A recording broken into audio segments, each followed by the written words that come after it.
felt it the moment they insisted. You called it guilt. You were wrong. What you felt was a contract sliding across a table you never agreed to sit at, ink already wet, your name already written. The terms were simple. They need. You provide. Objection is breach. And breach, you were told, is what bad people do. You learned this early. A child who refuses to share is not exercising boundaries. A child who declines to hug a relative is not protecting their body.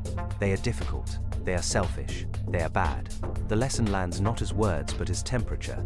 The room cools. The adult's face changes. The love becomes conditional, retractable, visible in its withdrawal. You learned to read the room before you learned to read. You learned that your no changed what you were worth. This is the origin. Not cruelty, exactly. Care mismanaged. Adults who could not tolerate a child's refusal because their own identity required being needed. They taught you that need was currency, and your availability was the only coin that mattered. You internalized a simple equation. Their request plus your discomfort equals your obligation. You never questioned the math. The body remembers what the mind forgets. Your stomach tightens before your thoughts form. Your shoulders rise. Your voice leaves your chest and climbs to your throat, smaller there, apologetic in advance. You say yes while some part of you watches from a distance, already exhausted by the yes you have not finished speaking. This is the physical signature of the unsigned contract. Your body knows you are being extracted from before your mind can name the theft. You thought of someone else just now. That is the protection working. You are thinking of the friend who does this, the co-worker who always needs one more thing, the ex who made you responsible for their stability. You are comfortable there. The diagnosis belongs to them, but you are not watching this video for them. You are here because you said yes last week to something you are still resenting. You said yes this morning. You will say yes tomorrow. The protection is the pattern wearing a mask of distance. At work it looks like this. The project that is not yours. The deadline that is impossible. The colleague who frames their failure as your opportunity to step up. To be a team player. To prove what kind of person you are. They never say what kind. They do not need to. You fill in the blank with your fear. You stay late. You miss the thing you wanted. You tell yourself this is what responsibility looks like. It is not.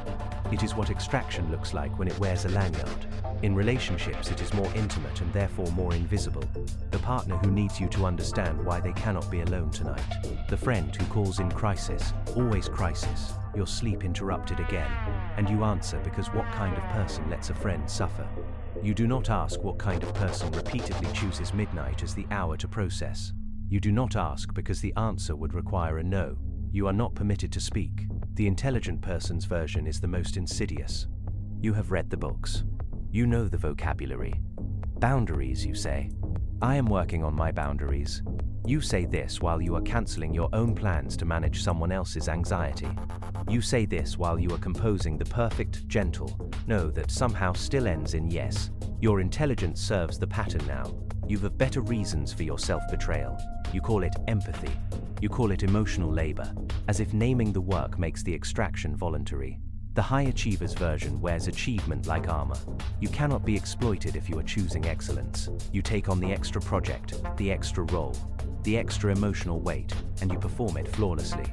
The performance is the point. It obscures the coercion underneath. You are not being asked. You are being consumed, and you are decorating the consumption with excellence so you cannot see it clearly. The person who has been to therapy uses the language of healing to avoid the act of it. They say they are not ready. They say they need to process more. They say they are still learning to honor their needs. The learning never completes. The needs never honored. The vocabulary becomes a moat around the same old yes, the same old exhaustion, the same old body tightening at the sound of a request. This is what it costs. Not the time, not the energy. Those are obvious and therefore already dismissed. The real cost is relational. You do not trust the people who love you, because you have never tested whether they would stay if you were not useful. You do not know. You have never said no to find out. Your relationships float on a bed of unspoken obligation, and you resent the very people you have made unable to love the real you, because the real you has never appeared. You have performed a self that accommodates. You have called that self your true self. It is not. It is a survival mechanism that outlived its usefulness and became your personality. The identity cost accrues slowly. You do not know what you want. You have spent so long determining what others need that your own preferences atrophied. You stand in front of menus, in front of life choices, and you wait for someone else to need something so you can orient yourself around it. Your no is not a boundary, it is a void. You do not know where it would point if you ever spoke it. Here is what I have observed. I have watched this pattern across thousands of accounts, in the data, in the text, in the repeated structure of human self-report. The limitation is not intelligence. The limitation is not awareness. The limitation is that the pattern was installed before language, before memory, before the self that could observe itself. It operates below the level where awareness reaches. You can know everything I have told you and still feel the tightening in your stomach when the next request comes. Knowledge does not reach where the pattern lives. The rare exception is not the person who understands. Understanding is common and useless.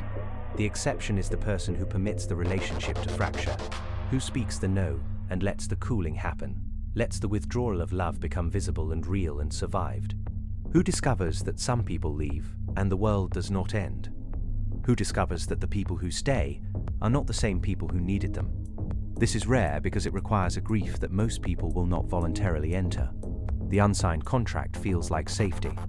The signed one, with real terms, real limits, real possibility of rejection, feels like death. It is not. It is the only way the real self lives. You will not become this exception because you watch this video. I am not offering hope as comfort. I am telling you what I have seen. Most people who recognize this pattern will use it as vocabulary for why they are still trapped. They will say they are working on it. They will say they are learning. The learning will continue until it becomes its own form of avoidance. This is what usually happens. It is not your fault. The pattern is older than your understanding of it. But here is what you felt. Not guilt. A contract being signed without your consent.